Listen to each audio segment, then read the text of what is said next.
নজরুল জয়ন্তী আপনারা জানেন যে একটা বিশেষ সময় এসছে আমাদের ইতিহাসের। 5ই আগস্টের পরে আমরা একটা নতুন অধ্যায়ে প্রবেশ করেছি বাংলাদেশের। এবং আপনারা যদি গত জুলাই মাস জুড়ে আন্দোলনের দিকে তাকান, আপনি দেখবেন যে নজরুল কীরকমভাবে প্রাসঙ্গিক হয়ে উঠেছিল। আপনি দেয়ালের চিকার দিকে তাকালে দেখবেন ওনার কবিতা, গান সেগুলো কীভাবে ব্যবহৃত হয়েছে সেটা দেখবেন। এবং এটা কিন্তু শিল্পের শক্তি যে আজ থেকে কত বছর আগে, 50, 60, 100 বছর আগে কবে কোথায় বসে উনি কোন কবিতা লিখেছেন, গান লিখেছেন, উনি তখন জানতেনও না যে কোনো এক সময় বাংলাদেশের মানুষের তার গানের বা কবিতার অবলম্বন প্রয়োজন পড়বে, যার উপর অবলম্বন করে তারা একটা বড় গণ অভ্যুত্থান পরিচালনা করবে। এবং এটি হচ্ছে শিল্পের শক্তি এবং নজরুলের শক্তি। আমরা খুবই আনন্দিত যে নজরুলের জয়ন্তী এবার জাতীয়ভাবে প্রত্যেকবারই হয়, এবারও হচ্ছে। এবার কুমিল্লাতে একটা হচ্ছে, ত্রিশালে একটা হচ্ছে, 2 জায়গাতে হচ্ছে। এবং এটার প্রবন্ধ পড়ার জন্য এসছেন সলিমুল্লাহ খান, আপনারা সবাই তাকে জানেন, আলোচনা করবেন শিকদার ভাই, শিবলি ভাই, আরও অনেকেই। আমরা শুধু একটা কথা বলতে চাই যে আমরা অনেক কাল সিলেক্টিভ ইতিহাস চর্চা করেছি।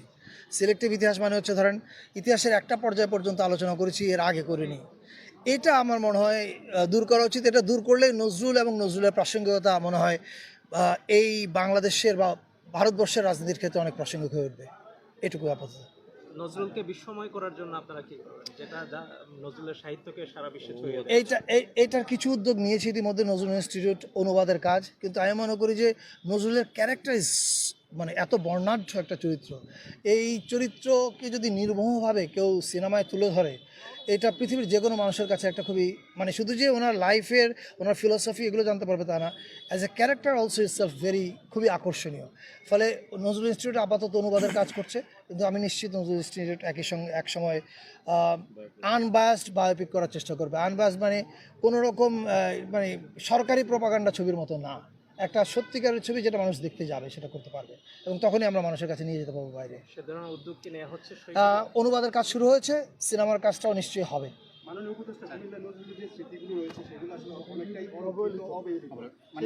অনেকাংশে অবহেলিত, নার্গিসের স্মৃতি মুছে যাচ্ছে, চতুর্থবারের মতো কুমিল্লা পালিত হচ্ছে। এবং আমি জানি, আমি নিজে, আমারই আপনার যে অভিযোগ, এই অভিযোগটা আমারও নিজেরও। আমাদের স্বভাব হচ্ছে আমরা কোনো কিছু সংরক্ষণ করি না, আমরা শুরু করি, এরপরে আর ওটা ধরে রাখি না। ফলে এটা আমাদের খারাপ দিক। এখন আমরা তো অল্প কদিনের জন্য আছি সরকারে, আমরা যে কদিন আছি আমরা চেষ্টা করছি এই জিনিসগুলোকে সিস্টেমের মধ্যে আনতে। আপনি যে কথাটা বললেন এটা নিয়ে আমাদের মধ্যে বহুবার আলোচনা হয়েছে যে কেন এগুলো আমরা প্রিজার্ভ করতে পারিনি। And at the same time শুধু এখনকার জগতে প্রিজার্ভ করলে হবে না।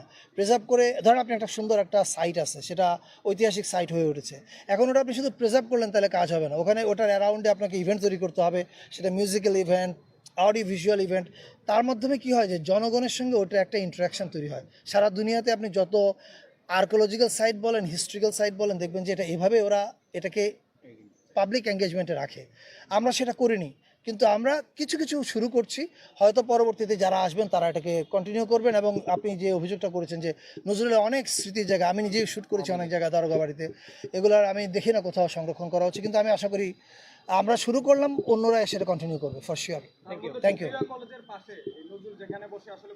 এই কিছুক্ষণ আগে শিকদার ভাই বলছিলেন